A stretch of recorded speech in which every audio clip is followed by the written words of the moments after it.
Hi, I'm Bill Cork. This sermon is entitled, They Did Not Bow. The text is Daniel 3, verses 8 through 12. Daniel 3 tells a familiar story of Nebuchadnezzar, king of Babylon, erected a golden statue of the plain of Dura, and he ordered everybody to bow down before it. Those who refused would be cast into a fiery furnace. Verse 8, the start of our reading, his advisor told Nebuchadnezzar that 3 men he had appointed to high office refused. 3 young Hebrew captives named Hananiah, Mishael, and Azariah, renamed by their captors as Shadrach, Meshach, and Abednego. Verse 13 says Nebuchadnezzar was furious and he ordered them to be brought before him. And he said, "Is it true that you refuse to bow down?" It was. Verse 15, "If you do not worship, you shall immediately be cast into a burning fiery furnace. And who is the God who will deliver you out of my hands?" Verse 16, Shadrach, Meshach, and Abednego answered and said to the king, "O Nebuchadnezzar, we have no need to answer you in this matter. If this be so, our God whom we serve is able to deliver us from the burning fiery furnace, and he will deliver us out of your hand, O king. But if not, be it known to you, O king, that we will not serve your gods or worship the golden image that you have set up." And then the story says Nebuchadnezzar was filled with fury, and the expression of his face was changed against Shadrach, Meshach, and Abednego.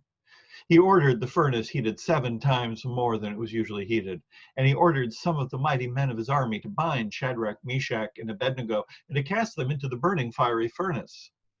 Then these men were bound in their cloaks, their tunics, their hats, and their other garments, and they were thrown into the burning fiery furnace. Because the king's order was urgent and the furnace overheated, the flame of the fire kindled those men who took up Shadrach, Meshach, and Abednego. And these 3 men, Shadrach, Meshach, and Abednego, fell bound into the burning fiery furnace. And you know the rest of the story. Nebuchadnezzar cried out in perplexity, "Did we not cast 3 men bound into the fire? But I see 4 men unbound walking in the midst of the fire, and they are not hurt, and the appearance of the 4th is like a son of the gods." And he called to them to come out, and all saw they were not burned, their hair was not singed, there was not even a smell of smoke upon them. We call them the 3 Hebrew worthies, and it's a story of their faithfulness under pressure and of God's faithfulness to them. 3 Hebrews stood firm in the face of trial.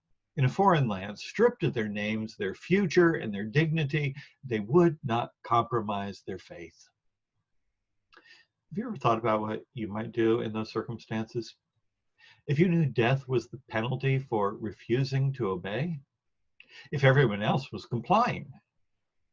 Would you go ahead and join with the crowd, go along with them if it was easy just to blend in?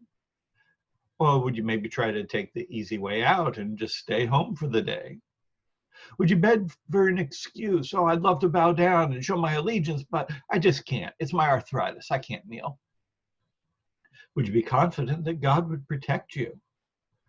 Or would you remain defiant, even knowing you would be killed, as these 3 men were?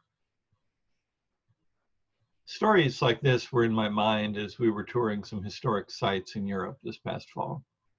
We visited 4 countries in the Alps: Switzerland, Liechtenstein, Germany, and Austria. For the 2nd year in a row, I got to go to the annual retreat that my office, Adventist Chaplaincy Ministry, sponsors for Adventists in the U.S. military who are stationed in Europe. We hiked up into the beautiful alpine meadows that were the setting for the story of Heidi, and another that was a filming location for the movie The Sound of Music, and Joy got to twirl and sing like Julie Andrews. But there were grim memories in some of the places we went. In Salzburg, the city of Mozart, we rode what is called a funicular up to a castle high on a rock overlooking the city, the Hohensalzburg. Here we climbed up towers and wandered through rooms of a fortress that was 1,000 years old. From the heights, you can look out over the mountains that surround the city and down over beautiful gardens and parks and dozens of churches, convents, and monasteries. In one room of the tower, they told us of prisoners who were held there, and in the dungeon below, chained to its walls. The victims included in the 16th century dozens of Anabaptists, Christians who simply sought to follow the teachings of Jesus in the Sermon on the Mount. The Anabaptists refused to bow to the will of the church and the state, united in Salzburg in the person of a single man, the Prince Archbishop, who was the absolute ruler of all things secular and sacred. Confessing only one Lord of heaven and earth, they rejected this man's authority and they were led off to their deaths. The laws against the Anabaptist faith were extreme. It didn't matter if you confessed and recanted, you were still killed. But the law showed mercy. If you rejected your faith, you were beheaded before being burned. One young girl was taken from her mother and drowned in a horse trough before her mother was burned.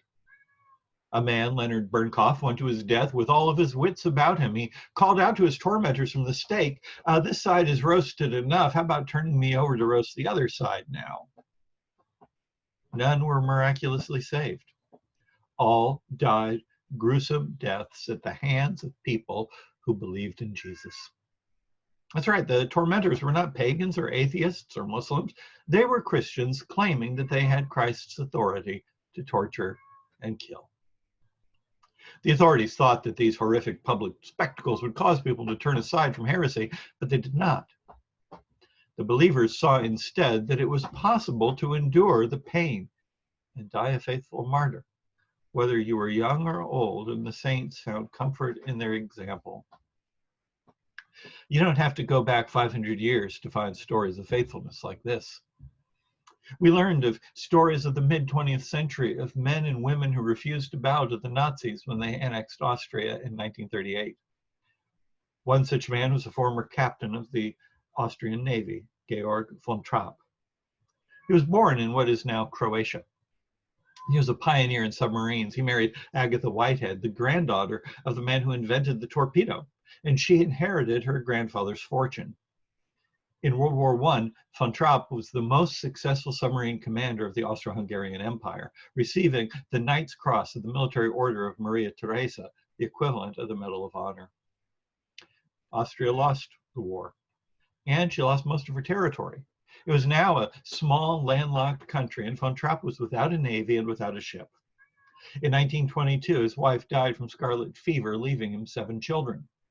He sold some of his land and he bought a house outside Salzburg, which he renovated for his family. It was a grand house on a large property, so if he wanted his kids to come, he blew on a Navy bosun's whistle. When his youngest daughter was weakened after scarlet fever, he asked the convent in town if they could recommend a teacher. And they sent a young woman who taught in their school and was thinking about becoming a nun, Maria Kuchera. You might now recognize the story. They married in 1927. In 1935, a bank failure led to the loss of their wealth. And they looked for ways to make money. Von Trapp wrote a book about his Navy experiences. They moved the family up to the 3rd floor servants' quarters and rented rooms to priests and seminarians. And they had a love for music. Even before Maria came, their father laughed and sang with them and taught them to play the instruments that he knew. Encouraged by one of their boarders, Father Franz Wosner, they started a family choir, the Trapp Family Singers. And as their fame spread, they began to tour Europe and they began to receive invitations to come to the United States. Then in 1938 came the Anschluss. German forces rolled into Austria without firing a shot as crowds filled the Residenzplatz in Salzburg, cheering the unity of the German-speaking peoples. Von Trapp was offered a commission in the German Navy and he almost accepted. He'd be back at sea doing what he loved. But then he thought about what the Nazis stood for. And he shuddered at the thought of serving under Hitler, this crude little man that he and Maria had observed when they sat at a table next to him at a Berlin restaurant. He would not serve in the Third Reich. They knew their days were numbered. They refused to fly the Nazi flag. He had twice ignored their request to join the Navy. And they refused an invitation to sing for Hitler's 50th birthday party. They prayed and they talked to their pastor and to their bishop. They opened their Bible and it came to the passage of the call of Abraham in Genesis 12. Go from your country, your people, and your father's household to the land I will show you. They didn't hide in a cemetery. They didn't climb a mountain singing. That would have led them straight to Hitler's fortress of the Eagle's Nest above Berchtesgaden. Instead, they walked through their own backyard, crossed the railroad tracks to the Eigen train station, and went to keep their next concert appearance in Italy. From there, they came to the United States. Because his hometown in what is today Croatia had been assigned to Italy after World War I, they were Italian citizens and so had free passage. We were in their house last fall. We slept 3 nights in the room that was Georg and Maria's bedroom after they had taken in boarders. At night during a thunderstorm, Joy sang my favorite things like Julie Andrews in the movie. And from the window each morning, we looked out on the backyard into the mountain overshadowing the city, the Untersberg. Here was a family of faith that refused to bow, that stood firm, and God delivered them, so they had to give up everything. Not everyone stood firm. In other sermons, I've talked about others who gave in, including leaders of the Seventh-day Adventist Church. We find it hard to believe now, but there were many Christians, most in fact, who embraced Hitler. He brought the country out of chaos. He made the nation, gave the nation back its pride and dignity and made Germany great again. His hostility to Jews was shared by many Christians who blamed the Jews for the death of Jesus. Every 10 years, Bavarian Germans would flock to Oberammergau to watch a medieval passion play in which the high priests, wearing horns, called for the death of Jesus and declared, "His blood be upon us and upon our children." So Catholic, Lutheran, Adventist, and other churches turned over their members who'd been born as Jews. Adventists celebrated Hitler's vegetarianism and his work ethic. Lutheran pastor Martin Niemöller was one who, today, we think of him as a hero. But in fact, he said nothing when Hitler passed laws against the Jews. He believed they were to blame for their own sufferings through history. He didn't say anything when the Nazis cracked down on labor unions and socialists and communists. He celebrated Hitler's rise to power in 1933. He only started preaching against the Nazis when the Nazis started interfering in the church's internal business. The church leaders ordered him to obey the state. He kept up his complaints, finally then joining with Karl Barth and Dietrich Bonhoeffer in what they called the Confessing Church. In 1937, he was arrested. He was taken to Sachsenhausen concentration camp near Berlin, then transferred to Dachau outside Munich. He begged to go free. Like Von Trapp, he too had been a submarine commander in World War I, but in the German Navy. From his cell in the concentration camp, he wrote and offered to serve the Nazis. He begged to get his commission back. He said, "I will do whatever you want." But it was too late. We went to Dachau. We drove there straight after landing at the Munich airport. We walked from the railroad siding through the iron gates that read, "Arbeit macht frei." Work makes you free. We walked through barracks filled with bunk beds stacked 4 high and through the long, narrow bunker that held individual cells. We stood outside cell number 30 and looked in through the bars in the heavy wooden door. Here in this small space is where Niemöller spent the years of World War II, with other pastors and priests in the cells around him. One cell in their wing was converted into a small dining room for them. Another was turned into a chapel. They were treated better than most. And when Niemöller was released, a cloud hung over him. He was not given the status of a victim of the Nazis. He was seen as a collaborator, even if he did eventually go to prison. He lived a long time until 1984, and each of his talks in the decades after the war included confession of his failure. First, they came for the communists, and I did not speak out because I was not a communist. Then they came for the trade unionists, and I did not speak out because I was not a trade unionist. Then they came for the Jews, and I did not speak out because I was not a Jew. Then they came for the Catholics, and I said nothing because I was not a Catholic. I was a Protestant. Then they came for me, and there was no one left to speak for me. What will you do when asked to choose? when fellow believers urge you to give in. Because that's what we believe will happen.